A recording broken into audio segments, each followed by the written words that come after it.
Hello दोस्तों, मैं doctor Sanju और आज के हमारे इस वीडियो में हम बात करने वाले हैं कि अगर आपका एबॉर्शन हुआ है, चाहे वो एबॉर्शन आपका खुद से हुआ हो या फिर आपने दवाइयों के थ्रू या किसी तरह के सर्जिकल प्रोसेस से अपना एबॉर्शन कराया है, तो एबॉर्शन के बाद आप दोबारा प्रेगनेंसी कब ट्राई कर सकती हैं, कितने महीने का गैप ज़रूरी है आपको प्रेगनेंसी फिर से ट्राई करने के लिए। तो आज की हमारे इस वीडियो में हम इसी टॉपिक के बारे में बात करने वाले हैं।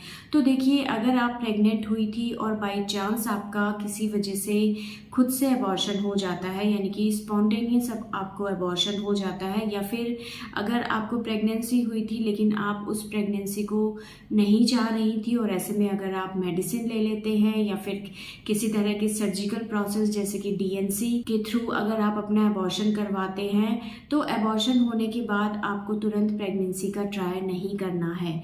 आपको कम से कम 3 महीने का गैप देना ज़रूरी है, क्योंकि देखिए, अगर आपका एबॉर्शन आपने दवाइयों से कराया है, यानी कि आपने जानबूझ के अपना एबॉर्शन करवाया है, तो ऐसे में कम से कम 3 महीने का टाइम ज़रूर अपने आप को दें ताकि आपका जो यूट्रस है वो वापस से हील अप हो सके।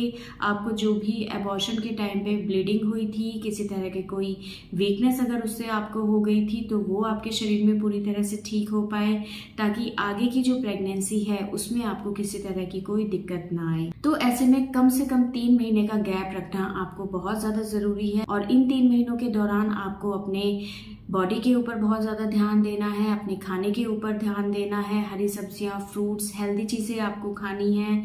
आपको रेगुलर फॉलिक एसिड की टैबलेट लेनी है और एक हेल्दी लाइफस्टाइल को आपको अपनाना है, ताकि फ्यूचर में होने वाली प्रेगनेंसी में किसी तरह की कोई परेशानी आपको ना हो।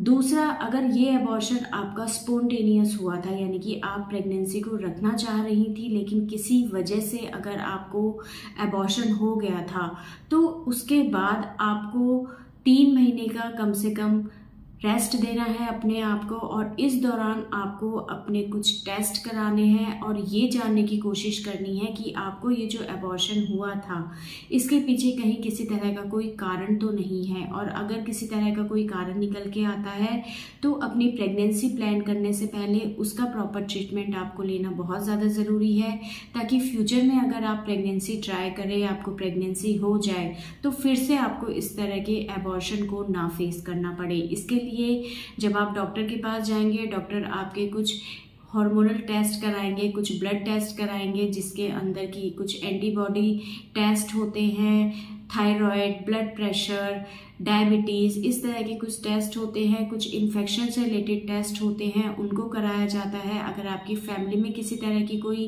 डिजीज़ रही है, आपके पेरेंट्स को, जो कि अगर आपकी प्रेगनेंसी में किसी तरह की कोई प्रॉब्लम कर सकती है, तो उससे रिलेटेड आपके टेस्ट कराए जाते हैं। आपके अंदर किसी तरह की कोई डेफिशिएंसी तो नहीं है, जैसे आयरन की या किसी और चीज़ की, तो उसके लिए आपको प्रॉपर ट्रीटमेंट दिया जाता है। जो भी डॉक्टर को ऐसे में ज़रूरी लगते हैं वो टेस्ट वो कराते हैं, ताकि इन सब चीज़ों को देख के हम इस चीज़ को कंफर्म कर सके कि कहीं कोई ऐसा रीज़न तो आपके शरीर में नहीं है जिसकी वजह से आपको पहले एबॉर्शन हुआ था। और अगर कोई ऐसा कारण हमें दिखाई देता है कि ये चीज़ रिस्पॉन्सिबल हो सकती है आपके एबॉर्शन होने के पीछे, तो फिर ऐसे कारण को आपकी आगे की प्रेगनेंसी प्लान करने से पहले दूर करना बहुत ज़्यादा ज़रूरी है। इसके अलावा आपको अपने खाने पीने में बहुत सी चीज़ों को चेंज करना है। आपको एक हेल्दी डाइट अपने खाने पीने में इंक्लूड करनी है। बाहर की चीज़ें आपको बिल्कुल अवॉइड करनी है।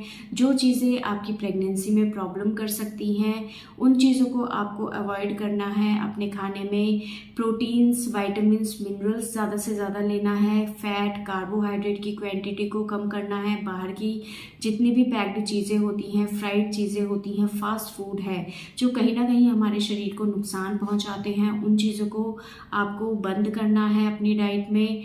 रेगुलर एक्सरसाइज करनी है। अगर आपका वेट ज़्यादा है तो अपने वेट को आपको कंट्रोल करना है। अगर आप एनीमिक है तो उसके लिए आपको अपना हीमोग्लोबिन बढ़ाने के लिए हरी सब्जियां, फ्रूट्स ज़्यादा से ज़्यादा लेना है। किसी तरह की कोई डेफिशिएंसी है तो उसे दूर करना है। किसी तरह की हार्मोनल इम्बैलेंस की प्रॉब्लम है, आपको पीरियड से रिलेटेड कोई प्रॉब्लम रही है या पीसीओडी है तो उसके लिए प्रॉपर ट्रीटमेंट लेना है, ताकि आगे की प्रेगनेंसी में किसी तरह का कोई नेगेटिव इफेक्ट आपके ऊपर ना पड़े। और एक हेल्दी डाइट, एक हेल्दी लाइफस्टाइल आपको अपनाना है, जिससे आपकी आने वाली प्रेगनेंसी के ऊपर इसका पॉजिटिव इफेक्ट पड़े। और इस दौरान आपको फॉलिक एसिड की टैबलेट रेगुलर लेनी है। फॉलिक एसिड बहुत ज़्यादा फायदेमंद होता है।